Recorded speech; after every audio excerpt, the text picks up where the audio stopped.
You're here to make a significant announcement. I've registered as an Arizona independent. I know some people might be a little bit surprised by this, but actually I think it makes a lot of sense. You know, a growing number of Arizonans and people like me just don't feel like we fit neatly into one party's box or the other. And so, like many across the state and the nation, I've decided to leave that partisan process and really just focus on the work that I think matters to Arizona and to our country, which is solving problems and getting things done. So your voting record is pretty capital D Democratic. I mean, your views are generally that of a moderate centrist Democrat. How does leaving the party change how you do your job? Well, I don't think anything will change about how I do my job. Arizonans sent me to the United States Senate to be an independent voice for our state, and I'll continue doing that.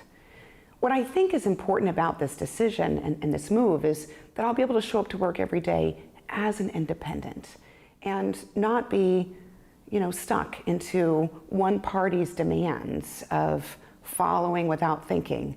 And as we've seen in recent years, both parties have created this kind of requirement or a pull towards the edges that you just unthinkingly support all of one party's viewpoints. It's made it difficult to find folks who are willing to work together and solve problems. Now, as you know, Jake, we've been able to do a lot of bipartisan work over the last couple of years, and I'm incredibly proud of that.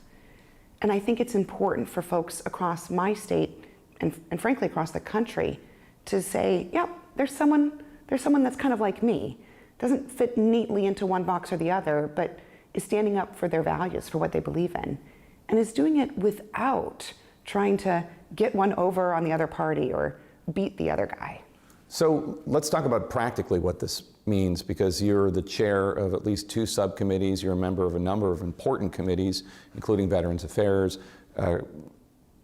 Does this mean that you're no longer going to be in those positions because you're no longer a Democrat and the Democrats control the Senate? Well, I intend to maintain my position on my committees and keep doing the work that I've been doing for Arizona. So I don't think that things will change in terms of how I operate or the work that I do in the United States Senate. So ever since Senator Warnock was reelected earlier this week, the balance of power right now is 51 Democrats, or 51 votes for the Democratic Party. That includes 2 independents, Angus King of Maine and Bernie Sanders of Vermont. But that's 51-49. What you're doing today doesn't change that? It's still basically going to be 51-49? Well, I know you have to ask that question, Jake, but that's kind of a DC thing to worry about. What I'm really focused on is just making sure that I'm doing what I think comports with my values and the values of Arizonans. So when I come to work each day, it'll be the same. I'm going to still come to work and hopefully serve on the same committees I've been serving on and continue to work well with my colleagues of both political parties. And I'm not really spending much time worrying about what the mechanics look like for Washington, D.C. And to be honest, Jake, I don't think anyone in Arizona is caring about that either. So I don't think things will change much for me, and I don't think things will change much for Arizonans. It's also an unusual time because the Democrats in Washington feel really good right now. They actually picked up a Senate seat and picked up some governor seats. It's the first time the party that controls the White House actually gained Senate and governor seats since 1934. The wave that was supposed to come, the red wave, didn't actually happen. Kevin McCarthy, or the Republicans, maybe Kevin McCarthy will be the speaker, but either way, the Republicans will control the House, but not with the margins they were expecting. This is going to disappoint a lot of Democrats, and they're also going to feel like they don't understand. Why would you do this at a time when the Democratic Party is having a good week? Well, I think folks at home in Arizona have known me for a very long time, and they know who I am. I've always been someone who is focused on getting results, getting things done, and I've never fit neatly into any party box. I've never really tried.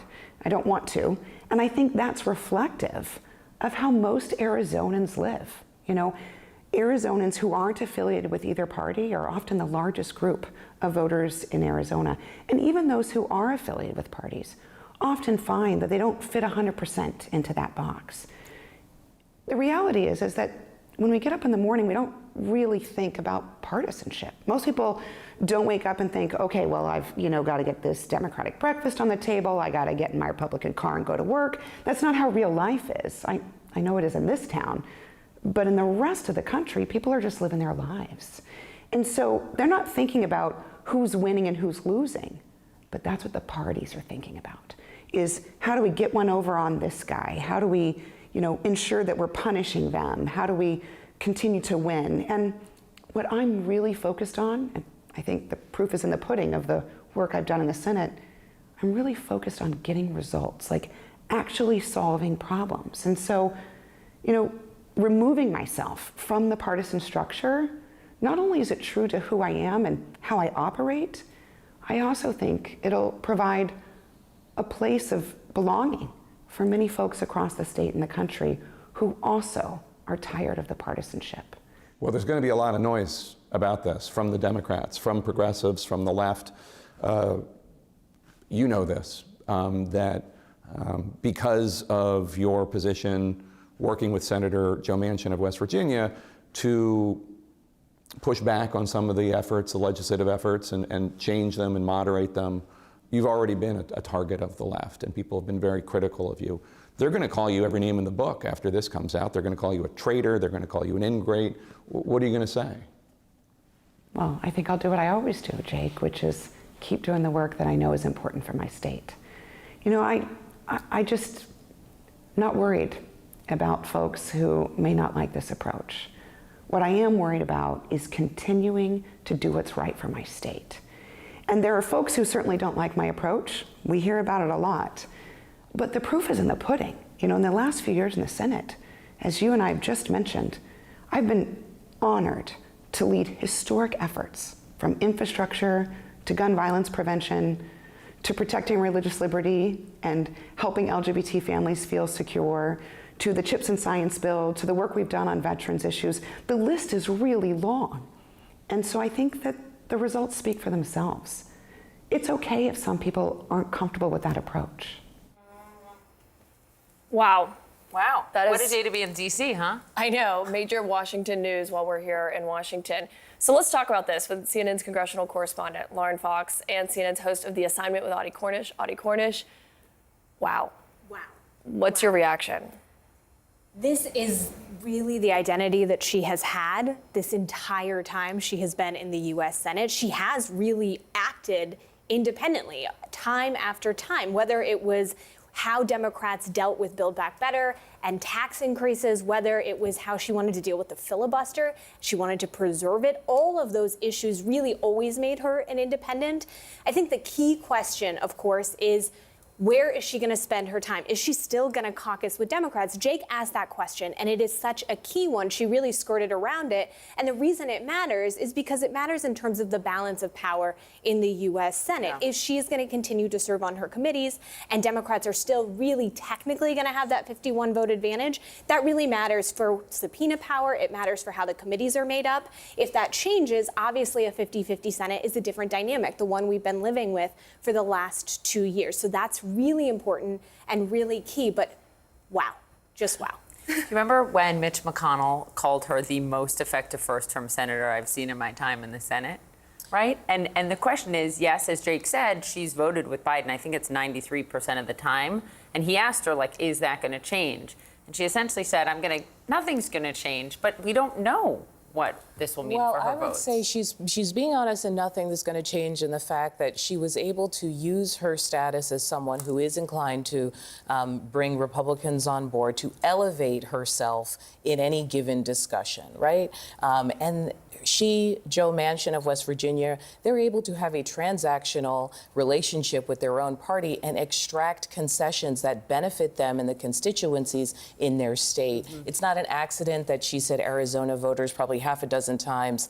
And we learned that Arizona voters, there were a fair amount of ticket splitters during this midterm election. So whether she's running or not in the future, it's fair to say she is definitely trying to maintain the power that she has gained by making this move. And that power was changed with what we saw happen in Georgia. So I wonder what you make of the timing of this decision, because that is something the White House is going to be looking at, that this comes just after they're off a major victory in Georgia with Warnock getting that full term. And so what do you think the timing of this looks like? Well, maybe the timing really gave her the room to do this in a way where she felt as though Democrats were going to be secure in their majority, that she felt like she could take this step that was really more true to who she was as an independent. Really, that's how she's operated.